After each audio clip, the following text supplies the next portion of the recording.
What would drive a mother to do the unthinkable? The answer, it seemed, came from her own lips, in a chilling admission that she had shot her own children.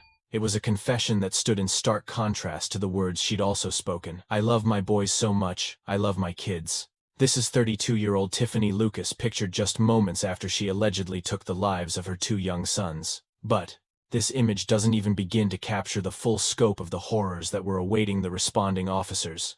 "I shot myself," she claimed. "I shot myself in the head." On November 8, 2023, the Bullitt County Dispatch Center in Shepherdsville, Kentucky received a terrifying 911 call that would send an immediate chill down the spine of the operator who answered. "Bullitt County 911, this is Jessica Coots. What is the address of your emergency?" The voice on the other end was frantic. "Hello, my neighbor's kids. I just went over to their house. The kids, they're on the bed, and one of them is covered in blood. There's a kid on the bed covered in it. Yeah, in the neighbor's house. She told us to get out. One is okay, I think. He's breathing. He's okay." The location was 233. On the line, you could hear the man's desperate plea.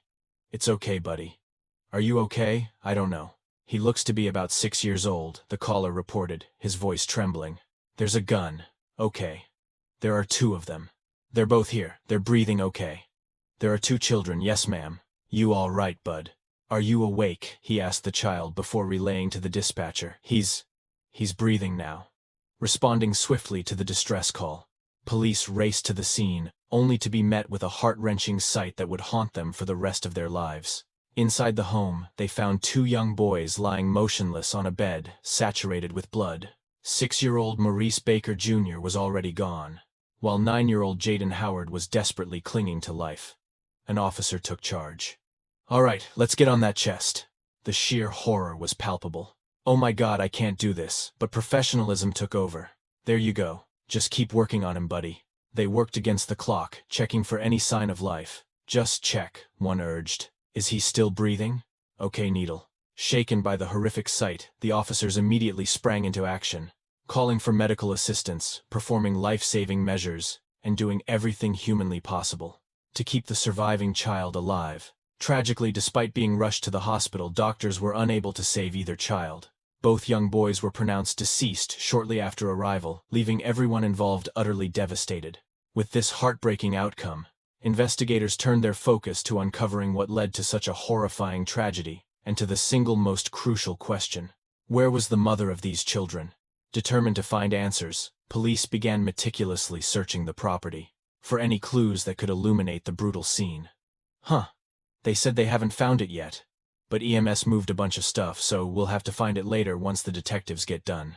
Worst comes to worst, I can bring the canine in and he can locate it. I think it's on the bed. But the scene is delicate and I'm not trying to disturb it." "Okay, I got it right now, I got it. So what do you have?" "I'm gonna move this to the couch. The scene's in there, right?" "Yeah, the bedroom. I believe it all happened on the bed."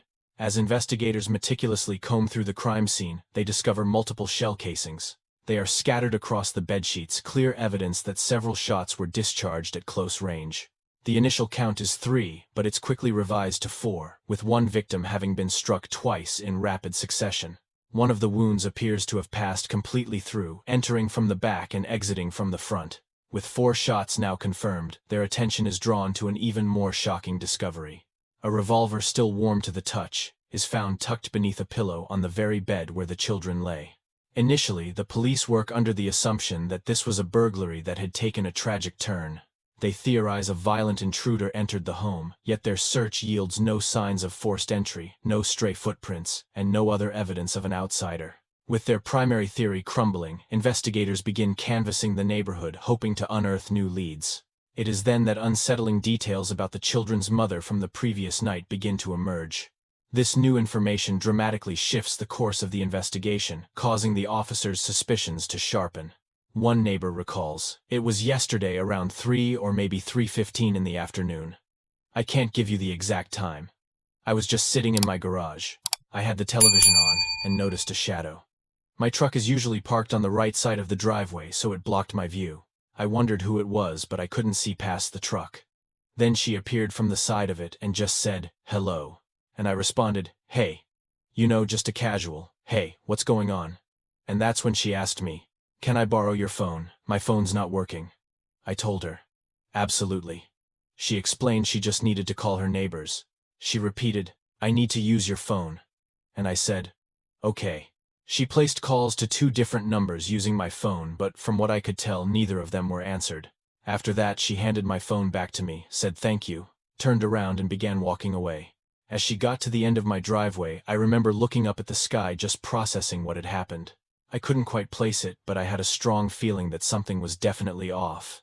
And this was a sentiment shared by every neighbor the police interviewed. Each of them mentions the children's mother, Tiffany Lucas.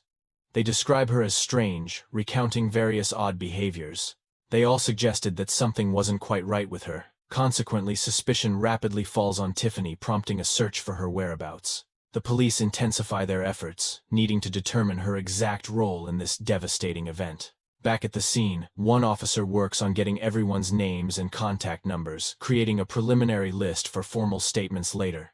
While units are actively searching for Tiffany, dispatch receives another 911 call that provides the crucial missing piece of the puzzle. This call leads them straight to Tiffany, but the contents of the call itself are nothing short of bizarre. County 911, where is your emergency? My neighbor just came up to my door and passed out, and now I can't get her to wake up. She was screaming something right before.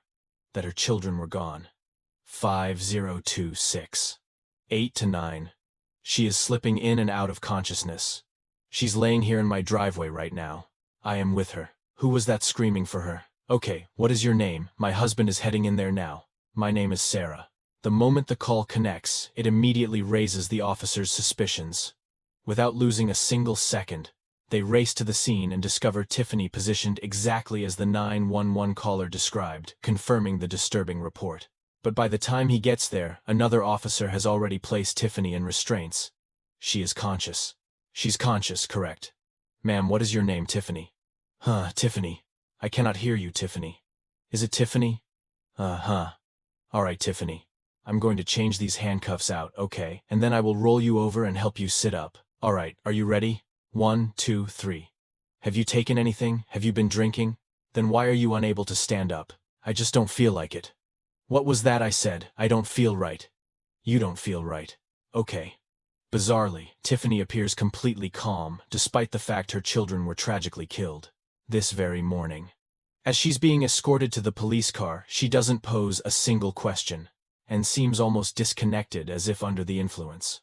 Once she's seated, the officers start discussing the events that unfolded, trying to process the shocking scene and her unusual behavior. She came over here, collapsed in the driveway, and his wife saw it happen. Christina has already taken a statement from him. Apparently, she confessed to him that she had harmed her children. The only thing she has said to me since then is, "Are they still alive?" The officers then shift to conduct a wellness check on Tiffany, following up on her earlier complaint of not feeling well. "I'm going to check you out for my report. All she communicated to me was that she didn't feel right. I helped her up from the ground. Are you injured? Does anything hurt? All right, I'm going to cut your sweater off here to make certain that you are not injured anywhere." Even during the examination, she appears unconcerned, almost as if she isn't fully aware of what is happening. Despite this, the police continue their attempts to speak with her, hoping to gather any information that could prove useful to the investigation. "I am going to ask you something very quickly. Can you answer me? Do you have any weapons on your person?" "No." "Have you taken any narcotics or anything else today?" Despite the officer's persistent efforts, Tiffany remained completely silent, her gaze fixed on a distant point, as if lost in her own reality. The officers, unnerved by her strange demeanor, place her back in the patrol car and transport her to the station for additional questioning. Before they begin their interview with Tiffany, officers conduct their standard security screening to ensure she poses no threat during the interrogation. Instead, what Tiffany says to them during this process is chillingly strange. "I shot myself." I shot myself in the head." "You what? I shot myself in my ear." "You shot yourself in the ear." What's your... Listen to me, I don't see anything. There is nothing there." From what the officers have gathered so far, Tiffany's behavior is alarmingly erratic, and her statements are nothing more than nonsensical claims. Detectives now question whether she is even in a stable condition to be interviewed. Realizing this, the officers summon the EMS team to evaluate her. They would soon discover that their initial assessment was incorrect. That's completely off. She's rambling again about harming herself in the ear. Okay, if I just focus right by her ear. I'm not seeing anything at all. That's the check he was supposed to have done, though. He did it, didn't he? He asked. Do you have earrings in? Right. Okay. Just calm down, it's okay. That has absolutely nothing to do with it. It means everything. You're unwell. No, I'm not concluding anything. Get another set of vitals and we'll proceed from there. Despite a thorough re-examination of Tiffany, first by the officers, and then by the EMS team, no one discovers any signs of self-inflicted harm. In fact, they notice that she has a peculiarly clear memory of the detective asking if she was wearing any earrings some time ago, suggesting she might just be talking erratically to evade the detective's questioning. This prompts the officers to bring her in for a formal interrogation before she drifts off into another tangent. But in just a few minutes, they will discover that the truth behind Tiffany's erratic behavior runs far deeper than they suspect. Can you please stop? Can I stop? What do you call that? What's that? What, flexing my joints? Yeah, you keep showing me fingers. And I am not showing you any fingers. I'm just sitting here by myself. Take a deep breath. Take a deep breath. Take a deep breath. Mona. Sit up, please sit up. Sit up for me. Are you all right? Sit up. What's going on? What is going on? Just sit up, sit still, take a deep breath. Just take a deep breath for me. In through your nose and out through your mouth. Do it again, take another deep breath for me. Do it again, take some deep breaths. You're okay. I'm okay.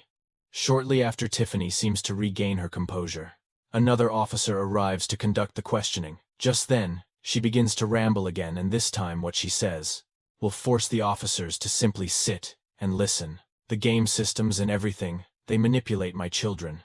They manipulated my mind, really. All of those game systems, and you know just everything. The games you said, yeah, like PlayStations, all the games the kids play. Yeah, it manipulates their mind and it's your mind. What's your name, Tiffany? You know my name, I've got it in there. But I swear to God it's in there and I didn't. It was written on everything. In the back of the police cars. I was here, I'm telling you. I saw it. I don't know. I can go in the other room and get it. No, in the back of the police cars there are white things with Lucas written on them. I saw it, really. Yes. I have not seen that. I have not seen that. Tell me a little bit about yourself. Okay. I love my children. I love my boys so much. I wouldn't hurt them, but I just feel like I didn't. I fell back and I didn't. I was letting them play the video games. And I wasn't like focusing the way I was supposed to, you know? And they get on that video game and the YouTube, and for kids it just messes their minds up, to where people can manipulate their parents or do whatever they want, and I feel like someone put something over my house. Or even me. It's like, I just don't feel right. I'm not myself, I don't do things like this. I love my children. Investigators are well aware of how external influences can impact brain function and decision-making. But could it reach a point where a mother would turn a weapon on her own sons? What Tiffany says next seems to defy all logic. I feel like someone was trying to manipulate me through my phone, you know, and manipulate me inside my own house. Just doing things to me. What were they doing to you? They were manipulating my mind. Parker Borders. His name is Parker Borders. What about him? He lives in Bardstown, and I'm almost certain he's been manipulating my mind for about 3 years. Really? Through my phone. And by putting things in my house. Like truly evil, dark, and strange things. Like trying to make you do things. Yes, like trying to alter my mind. Like completely flip who I am. I'm a woman of God, I don't. Yes, you don't harm your children. You protect them. And I feel like I have to protect my children, right? But how do you protect them from a corrupted service? Within the system, how do you genuinely serve? People don't really serve anymore. For them, money is everything. But it's not. I would lose it all. I don't care. I don't care for my kids. I don't care, I just don't. You simply don't do something like that. I'm absolutely certain. I can't look my kids in the eye. Like you know that I love my kids. I know you do. I would never ever do something like this unless someone was manipulating me. Up to this point in the investigation, the officers had never heard the name she just spoke. Parker Warders. Was Tiffany simply rambling incoherently again, or could Parker Warders truly be the man behind this horrific act? In their search for the truth, the detectives immediately relayed this new information to the primary investigative unit. Meanwhile, back at the scene, they continued to question her about this man, hoping to understand the exact nature of the manipulation she described. Did he ever threaten you in person? No, but he controls my phone. All of my bills are in his name. It's like he has way too much access to me. You understand, right? That's why I feel like he manipulated my mind. You know, I would never hurt my children. Who is this Parker guy to you? Just a friend, or was it something more like a financial arrangement? I feel like it was framed as some sort of revenge or something similar right before.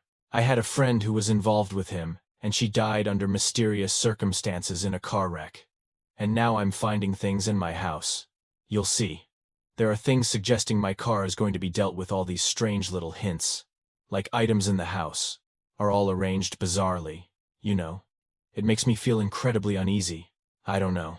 I feel like this is his doing. It's not me. It's not me. Tiffany then recalls Parker, providing her with the weapon and urging her to carry out the act as soon as possible. However, she cannot recall exactly when this took place, prompting detectives to question her further about Parker's specific tactics. How could he have convinced her to harm her own children? What do you remember him telling you to do in your mind, or persuading you to do? I just don't know. He just, something like this has happened once before. It was like, I had this strange feeling. I just felt off, and then more recently, that same strange feeling came back. It's not like I'm a good mom. I mean, I'm a really good woman. I'm a mother, you understand. I have veneers and all that. I'm sorry, I have veneers. I don't normally look like this, okay? Do you recall, harming your sons earlier today? You remember the event, but I'm not suggesting it was truly you. That wasn't me. It wasn't you. I know it wasn't me. I would never ever hurt my children, right? He's influencing you, manipulating you. Manipulating is the perfect word, isn't it? Through phones, Wi-Fi, all of it. So I'm assuming since you went over there seeking help, you had already seen that your sons were injured, correct? And that they were bleeding. You did see that, didn't you? But physically, you were the one who actually pulled the trigger.